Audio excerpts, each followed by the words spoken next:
The mess hall erupted in chaos the moment Sergeant Marcus Reed's fist connected with her jaw. Lieutenant Sarah Chun hit the floor hard, her tray scattering across the linoleum in a symphony of clattering metal and spilled coffee. The room fell silent. 200 Marines froze mid-bite, watching as Reed stood over her, his face twisted in rage, spitting words that would haunt him forever.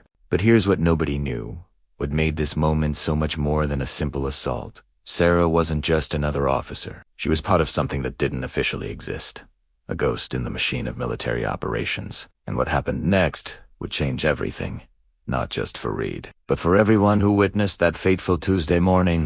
Sarah remained on the floor longer than necessary, not from pain, but from calculation. Her training had taught her that sometimes the strongest response is patience. She'd survived 18 months in a program so classified that her own family believed she worked in naval administration. She'd endured interrogation simulations that would break career intelligence officers. She'd learned to kill in 17 different ways with her bare hands. A sucker punch from an angry Marine was nothing, but the humiliation, the public degradation, that cut deeper than any physical wound.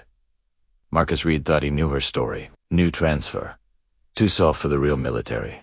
Probably got her rank through connections. He'd seen her reading in the corner of the rec room, always alone, always quiet. Weakness, he'd decided, when she'd accidentally bumped his table that morning.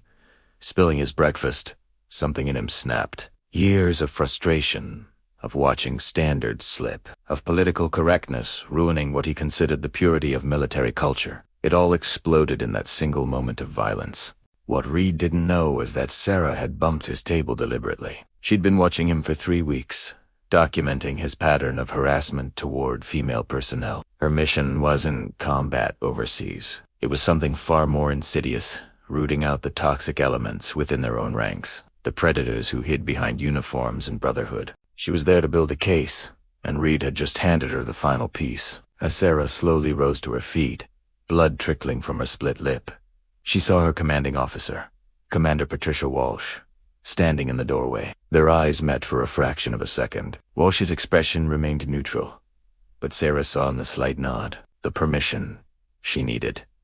The room held its breath as Sarah walked back toward Reed. He squared up, expecting confrontation, maybe even wanting it. Instead, she picked up her tray, collected the scattered utensils, and said loud enough for everyone to hear, "I forgive you, Sergeant. Whatever pain you're carrying that made you do this, I hope you find peace with it." Reed's face flushed crimson. Forgiveness was worse than any comeback, any threat. It stripped away his power, exposed his actions for what they truly were. Not strength, but weakness, masquerading as dominance. Later that evening, Sarah sat in Commander Walsh's office.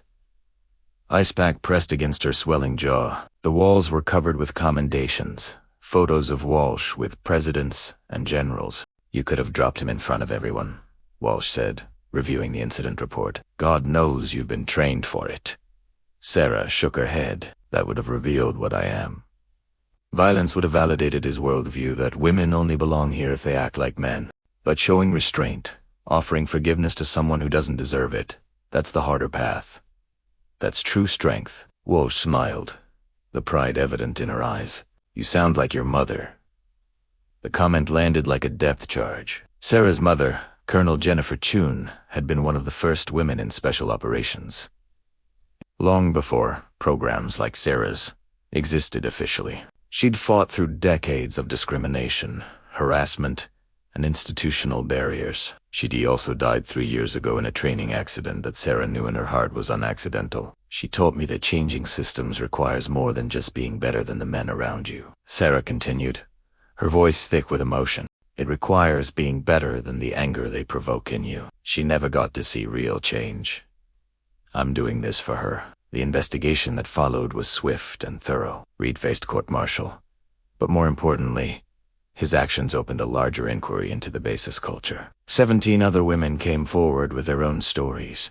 The dominoes fell, not through violence, but through courage and the patient work of someone who understood that real battles aren't always fought with weapons. 6 months later, Sarah stood before a room of new recruits, her face now fully healed, sharing her story. She didn't mention the classified program, but she spoke about resilience, about choosing response over reaction, about the quiet strength required to face hatred with grace. Marcus Reed, dishonorably discharged, watched from civilian life as the military he thought he knew, transformed around values he'd never understood. Sarah had defeated him not by matching his violence, but by rising above it. In that mess hall moment, when fist met flesh and pride collided with purpose, a choice was made. Sarah chose redemption over revenge, understanding over anger, the future over the past. She proved that the strongest warriors aren't those who strike first, but those who know when not to strike at all. Her mother would have been proud, and in the quiet moments, when Sarah looked at her reflection and saw the faint scar on her lip, she chose to see it not as a mark of victory, but as evidence that she'd won the most important battle, the one for her own soul.